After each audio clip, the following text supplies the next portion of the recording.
This is the Sales Babble Podcast, episode 257, Overcoming Fear in Sales, an interview with Kristy Ellington.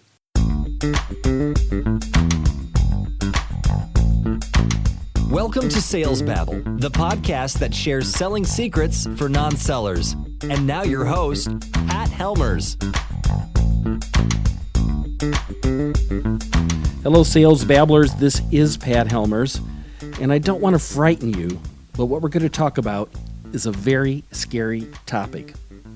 And I'm talking about the fear that people have in sales and how to overcome it. Because there's this hesitancy sometimes that grabs you when you're getting ready to put yourself out there. This happens even in me. Sometimes I will be picking up the phone to make a call and my breath will catch. But then I'll take a deep breath, smile, and then dial, and I'll be okay.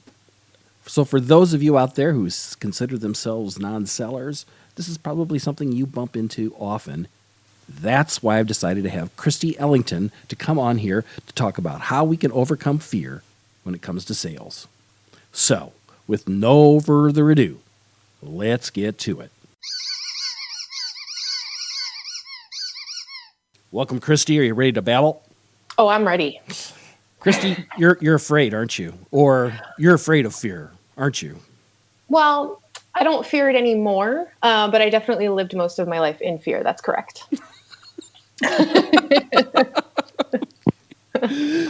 You and I met on LinkedIn. We were talking about sales and things like that, and the common fear that kind of grips salespeople from fully being as successful as they possibly can. Maybe you could tell folks a little bit about you. Sure. Yeah, I am a 10 plus year veteran of sales and marketing. I've worked with some of the top brands in the world, Fortune 500 companies, Amazon, Hilton, Target, Nike, and so on and so forth, as well as entrepreneurs, very notable entrepreneurs and influencers like Gary Vaynerchuk, Lewis Howes, Richard Branson, among others. And I grew up I was bullied as a child, and growing up, that really affected me in a lot of different ways, held me back from success. And I saw that no matter who I was working with, whether it be the leaders of the Fortune 500 companies, these amazing entrepreneurs, these thought leaders, these creative people, that fear was the one thread that was common amongst all of us. And so I really started digging into fear and emotion, not only for my job, but for my own personal growth, and decided to start my own business as an executive coach and sales performance trainer to help professionals unlock their potential and increase their performance through fear management. And that's where we are today. And you're in San Francisco, right? I am, yes. So you're probably working with people out in Silicon Valley all the time. Yeah, we do have a vast wealth of opportunity here in terms of growth, in terms of companies and in the technology space. That's true. And a lot of people with social and emotional issues who are trying to roll out brand new projects. Yeah, I think fear is one of the things, like I mentioned, that connects us all. We all experience it. And through my research in neuroscience and just how emotions work, I've sort of started to understand how and where fear is developed. And it's actually developed, in our past, in past experiences, past beliefs, those past experiences that we all go through as children and adolescents develop our beliefs, and our beliefs sort of drive our actions. So if you're trying to launch a company, but you have this fear of rejection or judgment or failure, it really does hinder your ability to put yourself out there and to really think clearly and objectively about what the next steps are to take that could catapult your success. And a lot of people talk about, fear being something that you can just take action your way through, almost bulldoze your way through, or just kind of ignore and just do the thing anyway, which is absolutely true. You can do that. In fact, I had a deep fear and anxiety around presenting or, public speaking. And it took me about 3.5 years to get to the point where I felt even remotely comfortable presenting in front of other people. But once I understood how fear worked and how to kind of work with it and embrace it and sort of live with it, not live with it in a negative sense, but understand where it's coming from, it really did change my way of thinking and how I approached problems and challenges and anxiety. And it unlocks your performance 10x. You're able to take better, more clear and effective action versus just trying to take action, not knowing how to handle the emotions that you're feeling, if that makes sense. Now, some people would say that fear has an upside in that it keeps you on your game, keeps you motivated. Sometimes it could do that fight or flight thing, right? Yeah. You'll step up and fight in things you otherwise wouldn't. Yes. I don't subscribe to the idea that you can crush fear or obliterate fear or ignore fear, because fear is always going to be there. Like, you can just be starting out as a sales professional in an SDR role, and your fears will be very different than the fears that you experience as a CRO, for example. But as you grow in life, you're always going to be put up against new situations that make you feel anxious or fearful that you're going to fail. And so instead of just ignoring fear and letting it just sort of bubble up underneath your day-to-day activities, you can learn how to identify where it comes from and manage it on a more efficient level. And I do think that, the fight or flight situation can actually hinder our thinking around whatever situation it is. For example, if you're going into a pitch meeting and you have a serious anxiety around pitching or the ideas that you're putting forward or presenting to other people, the fight or flight response actually like floods your body of cortisol and reorganizes the energy in your body to fight or flight. So you're like, all of your resources are going to your arms and your legs and your heart and your lungs. And it's not, you're focused on the actual thing that you're afraid of, which is presenting. And you're not able to open up your mind to new experiences, to think creatively, to think, to collaborate. And so that actually hinders your ability to perform at a highest level. But I do think that keeping a good relationship with fear and understanding that fear is something that is, meant to protect you. Thousands of years ago, it was our survival instinct actually kept us alive. Now we have different situations, but knowing that, once you get out of your comfort zone, that's like where you're going to start to excel and where you're going to grow. So I think changing the relationship and the idea of fear and how we deal with it is important, especially now that we aren't being chased by wild animals, most of us anyway, that we change that thinking and we change that relationship with fear to understand how to work with it instead of against it. See, something I've found in working with lots of people is that there's a genuine fear of picking up the telephone and making a phone call. Yeah. And what's going on there? Yeah, I think ultimately, we fear rejection, we fear failure and what that leads to. So, if you fail at cold calling, what does that lead to? Are you going to, potentially lose your job? Are you going to be able to pay your bills? Are you going to be able to, how are you going? You're afraid to ask for help because you don't want to be seen as someone who needs help, because in sales, you're supposed to have confidence and be unflappable and really be able to talk to anyone and be charismatic. So are you failing as a salesperson by not being able to pick up the phone? So it's not just the fear itself, but all of these things that the fear leads to. You might be afraid that when someone does pick up the phone, you're not going to know the answers to their questions, or do you know your product well enough? And am I good enough? Am I expert enough? How come I'm not perfect? And it's all of these irrational thoughts and all of these expectations on ourselves that floods our mind and gets us to the point where we're feeling very anxious about it, to the point where we procrastinate and we put things off, and maybe we're not making as many calls as we need to, which actually ultimately leads us to the failure of potentially losing our jobs if we're not meeting quota or, making as many calls as we need to in the day. So typically I've seen with the clients that I've worked for, it's not just the fear of the phone itself, but what that, the underlying fear and what that leads to is the actual problem. This call reluctance is really a problem. Mm-hmm. Yeah, I think a lot of it has to do with, I know for myself, I've experienced a lot of imposter syndrome, and I've read some studies recently where, 75 to 80% of people in the corporate space experience imposter syndrome at some point in their lives. And it's really debilitating, because you start to think about, what if I can't answer these questions? What if, I get off script and I don't know what to say, and they just don't trust themselves and their abilities. And we are our own worst enemies in that sense. And it's all of our thoughts in our heads that are creating this experience for us. I am fascinated by this idea of the imposter syndrome, because I feel this in me a lot. Yeah. but I read something along the lines like most CEOs do too. Mm-hmm.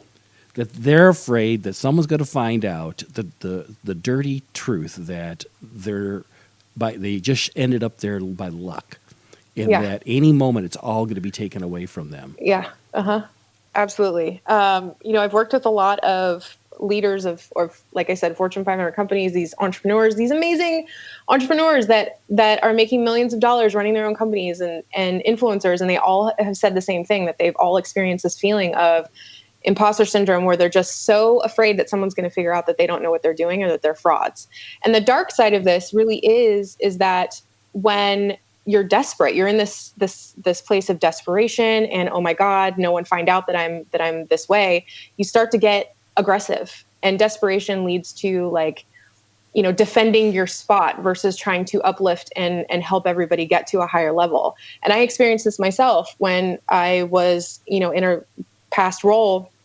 I got to a level where I felt like I was a director of this brand new branch of a company I was working for. And I just felt like at any minute, someone was going to figure out that I didn't know what the hell I was doing, and they were just going to rip me out of the spot. So I got very aggressive and wanted to dominate all of the conversations. And I wanted to be the smartest person in the room. I would enter into brainstorming meetings with the goal of being the smartest person in the room. And it made me look like such a dick, and no one respected me for it. And then it just started going downhill from there. So when you're in this desperate place, it really does wreak havoc on the ability to grow a team and cultivate a strong, confident team, because as the leader, you need to be strong and confident yourself. So I think we've done a good job of explaining how bad fear is and what it is. Yeah. And to a certain degree, we probably haven't told anybody who's listened to us from up to now something they didn't already know. Right. So, but with that said, everyone's saying, yes, I see myself in that. Yes. But with that said, so what can we do? What can we do to overcome this? What can salespeople do?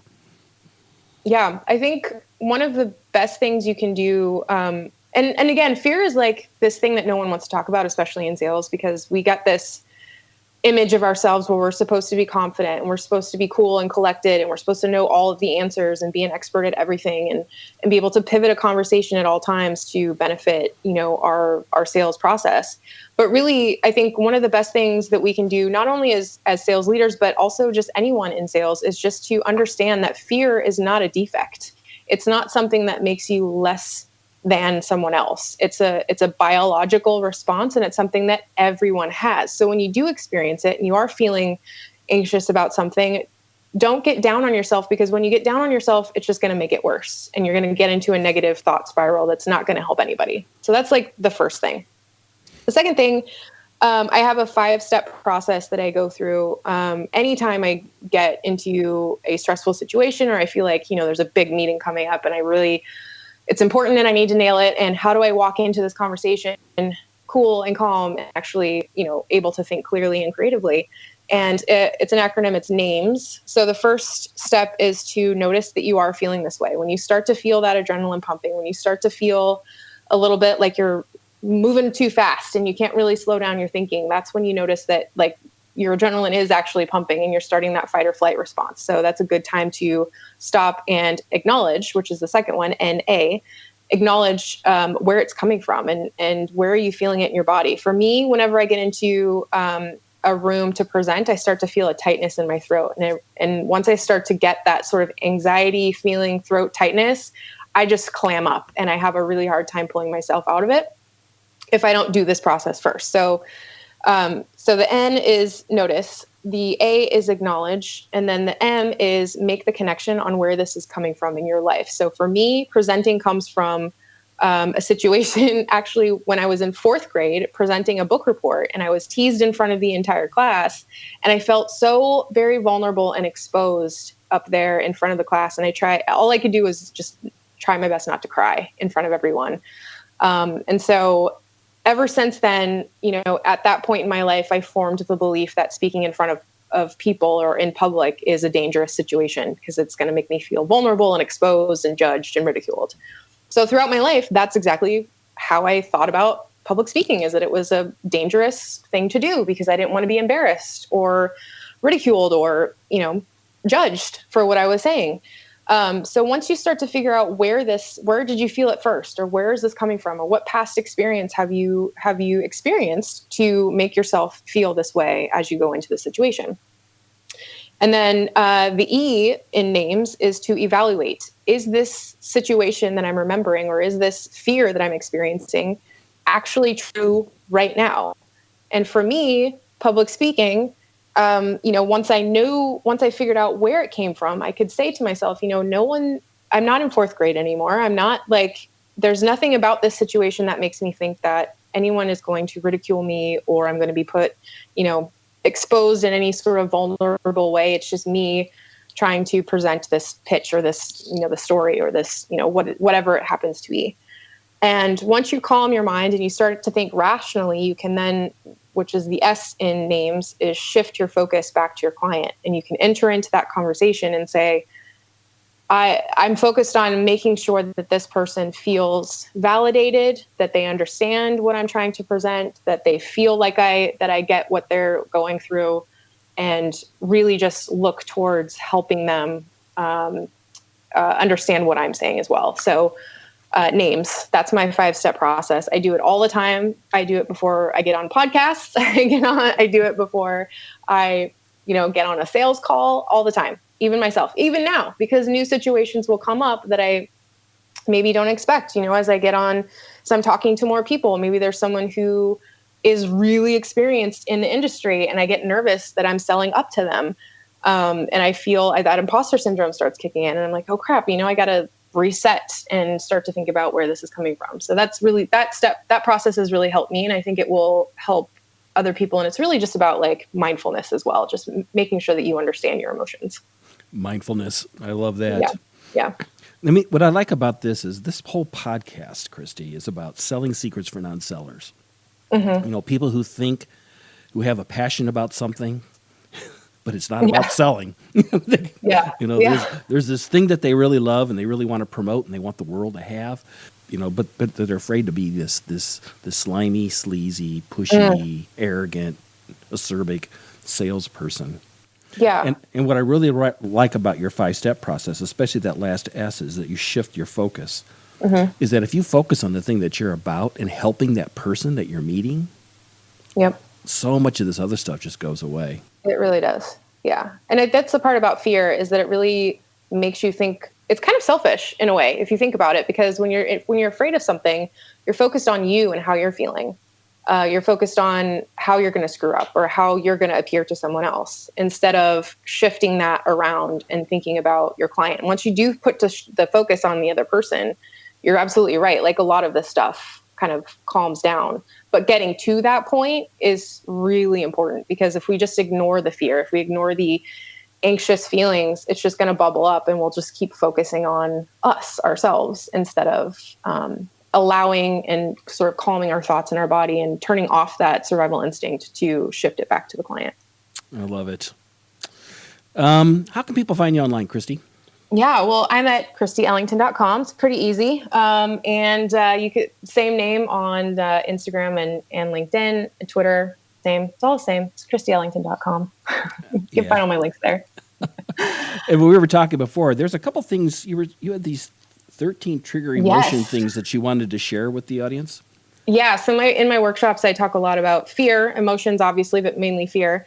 But we also talk about the trigger emotions behind every sale. So I have a free infographic on my website, KristyEllington.com, which you can download to get those 13 trigger emotions behind every sale. And this hopefully just helps you unlock the real whys behind the sale, so you can start to get into your prospect's mind and start to understand why they would buy something, or how we need to help them feel certain ways and feel that security, feel that all those different emotions to get to a buy.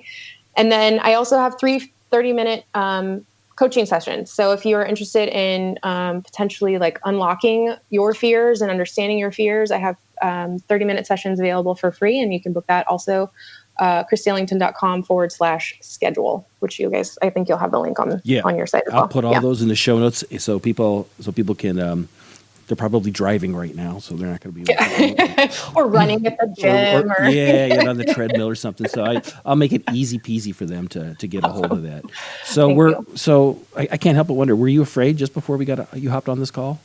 I still get a little twinge of anxiety, but it's just because this just goes to show you that, someone who has focused the last several years of their lives on understanding and overcoming fear, it's still there because it's just how we're made. This is a biological response that's hundreds of thousands of years old. So there's no like point in trying to avoid it. It's just, it is what it is. And so but I don't let it stop me from doing things, and I don't let it stop me from showing up, and I don't let it stop me from taking the steps I know I need to take to succeed anymore, because I understand how it works. So I think that's the difference. And once you can understand the difference, and once you understand where yours are coming from, your potential and your opportunities just completely, catapult into the next stratosphere. I would have never guessed. You've been absolutely terrific. Oh, thank you. It works. Well, I really appreciate you coming and babbling with us today, Kristy. Well, thank you for having me. I appreciate that. While Kristy and I were chatting, I was thinking of the quote from Franklin Delano Roosevelt, who said, "The only thing we have to fear is fear itself." And that is truly true. I'm of the opinion that the more confident you are in what you're going to do, the more you kind of know ahead what the future's going to be through practice and repetition, fear will slowly drain away, and you won't need to face it for a long time. I love her 5-step process. Names, notice, acknowledge, make connection, evaluate, and then shift focus. Shifting focus from the fear to the person that you're trying to help. This is all really terrific advice. To connect with Kristy and maybe to get a free coaching consultation from her, you can find links to her in the show notes at www.salesbabble.com/257. Did you enjoy this podcast? If so, please leave us a 5-star evaluation on whatever podcast tool that you like. And don't keep it a secret from your friends. Word of mouth is one of the best ways of growing a podcast.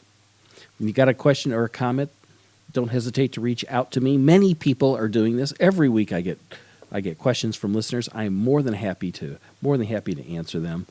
If you go on LinkedIn, you can look at some of the recommendations that I have. You can see where I've helped people out. It's been a ton of fun. It's very rewarding working with the sales babblers out there in the world. That's all I got for today, guys. Until next week, take care and have a highly successful and profitable selling day.